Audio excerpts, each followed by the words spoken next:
Even though Alberto Del Rio brings up the point that when Ziggler cashed in his Money in the Bank briefcase, Alberto Del Rio weren't 100%, but the crowd were cheering for it.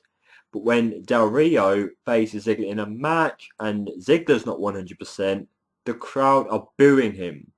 So it just shows that probably the fans are behind Ziggler more, even though Alberto Del Rio has been an alright base in some people's opinions.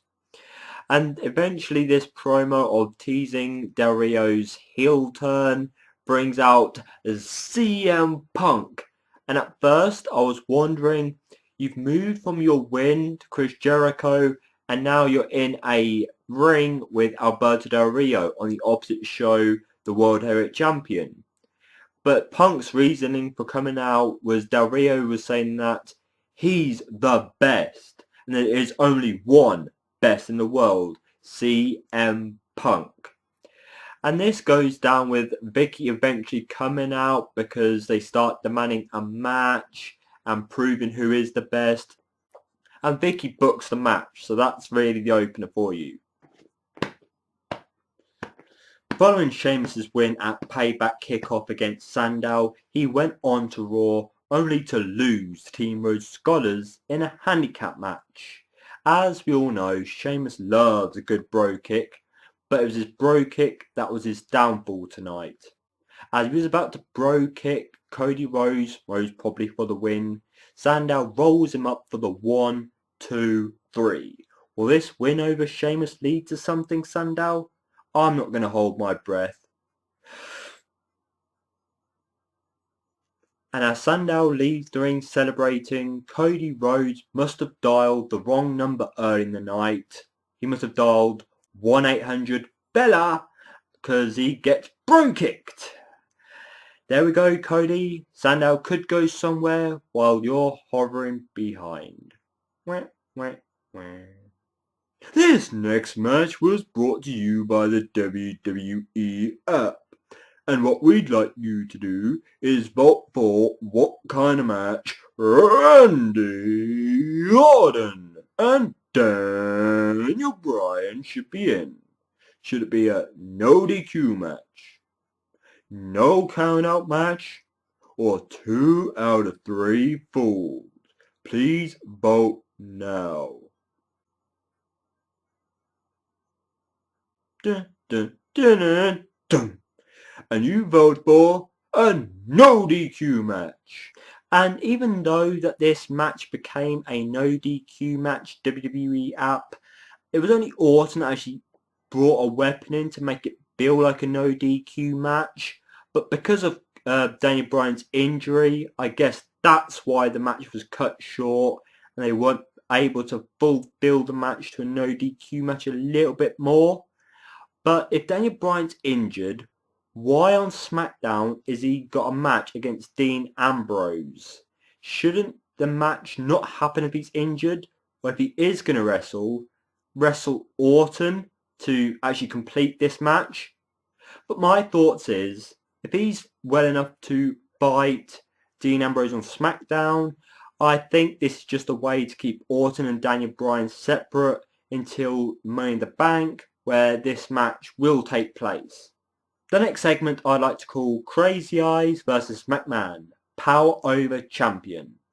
Even though AJ is still the skip-de-doo-dah-dee kind of diva, she brings herself to a really good place in this promo.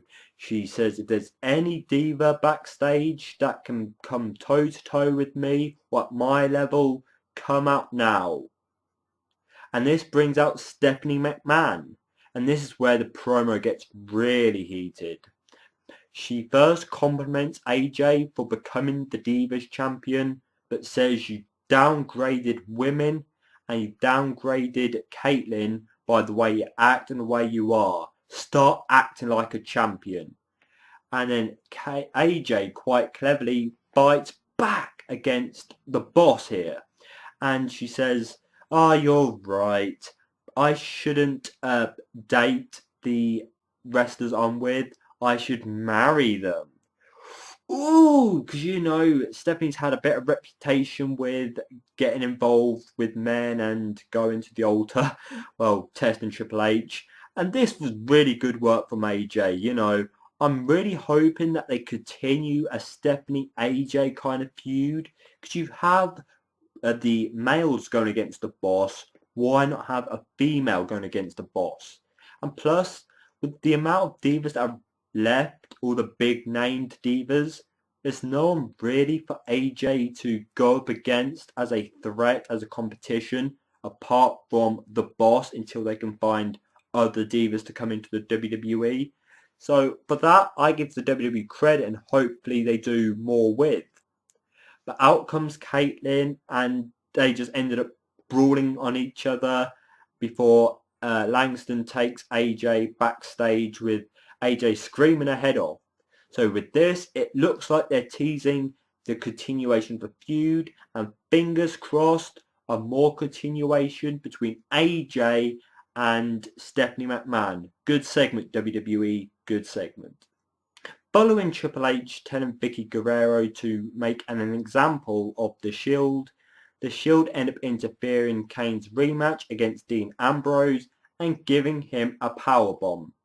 And it's more the backstage segment I want to talk about, because Vicky Guerrero has a chance to punish The Shield, but The Shield end up overpowering her on the mic, which makes Vince come out, prevent Vicky Guerrero from speaking anymore, shakes The Shield's hand, and then tells Vicky that he never liked Kane. And all I got the feeling from here, even though the next pay-per-view is Money in the Bank, a team versus team match was getting built. You have Team Vince, which is Curtis Axel and The Shield, and you have like Team Triple H, which at the minute could be Kane, Daniel Bryan.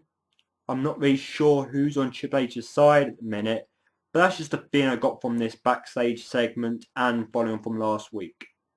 And now I'm starting to get more of the feeling that because Swagger's not really working out in the main event, and because of his little incident, he's now going to possibly be going into a tag team with Cesaro, or maybe Zeb Coulter's just being a manager of two individual wrestlers. And we have Cesaro end up beating William Regal of all wrestlers, and then laying a "Don't Tread on Me" flag on top of him. Very respectful and very, you know, downright heelish move. But just tell me, do you think Jack Swagger and Cesaro should be in a tag team until the WWE can come up with something more secure? Or should Zeb be an individual manager to the both of them? Dun, dun, dun, dun, dun, dun. I could talk about the John Cena promo, but to narrow it down, he goes on by saying that the champ is here, the champ is here, the champ is here. The Money in the Bank winner will have to prove themselves if they're going to capture his WWE Championship, and he will not give up without a fight. And then this brings out a Mark Henry after he's blabbered on for a while. And Mark Henry tells him to wait where you are and starts cutting a retirement promo, because that was the hinted thing, and it gets quite emotional. He talks about his career, he talks about his family, and I don't know, Mark Henry did a brilliant job here. Even though I got the tease of Mark Henry as a face coming back, I'm glad how quickly and strongly and brilliantly and epically they proved that wrong. Because Cena gets in the ring, after Mark Henry compliments him, you're one day going to be the greatest WWE champion in history, and you know, this guy is great, you know, look up to this guy, and all this putting over John Cena rubbish. Mark Henry makes the point that he's won major WWE championships, but not the WWE. And he ends up laying out John Cena with the world's strongest slam, setting up a feud for Money in the Bank. And I'm sorry fans, you know, this got really emotional for two reasons.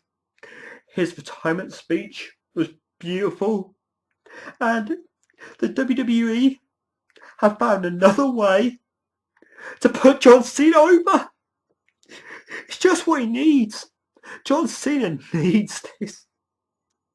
Well done, WWE. Well done, you found another freaking way to put John Cena over. Use a retiring Mark Henry promo to put Cena over, and now it looks like you may just use Mark Henry to put John Cena over again. Unless Mark Henry's going to capture the WWE Championship. But at the same time, the WWE have already kind of hinted that Daniel Bryan versus John Cena could be a big match coming down the line. And I knew Mark Henry was going to retire because, yes, he's at the time where he could retire. But if you're a Twitter fan, Mark Henry's been heavily tweeting last weeks that the WWE and wrestling is where his heart is. He's not going to stop. So for him to suddenly change his mind up thin air, just working on me. But well done, Mark Henry. You did great work with your promo and forwarding on a match.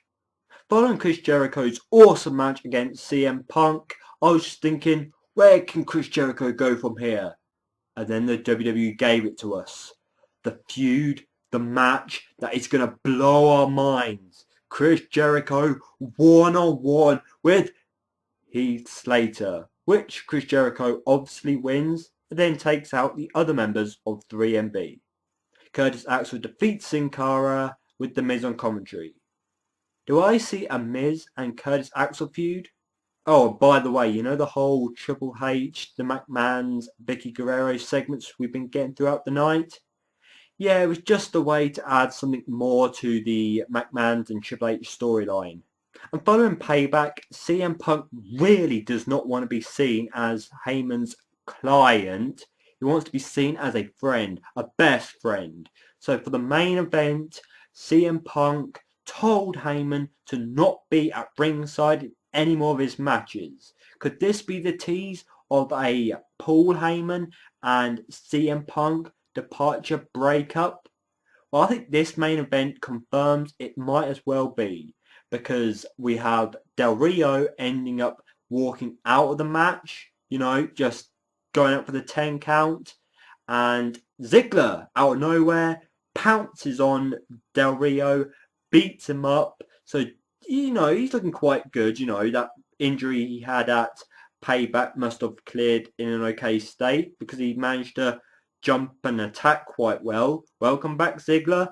Go for the championship, because seeing a possible face turn would be great for you. Now, back in the ring, CM Punk's raising his hand, and as he's celebrating his win, out comes Brock Lesnar, and he just gets in the ring. It looks like he's about to speak, and I'm like, don't speak. Where's Heyman? Don't speak. But he ends up giving CM Punk an F5.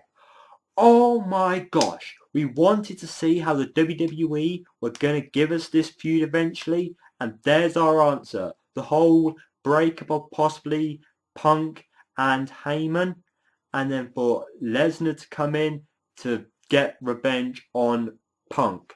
I think the WWE are going to be making this a really big match, and I'm hoping the WWE feature this over John Cena. Oh, for my opinions on Raw, it had its good moments, which I hopefully pointed out throughout my review, but my enjoyment weren't always there.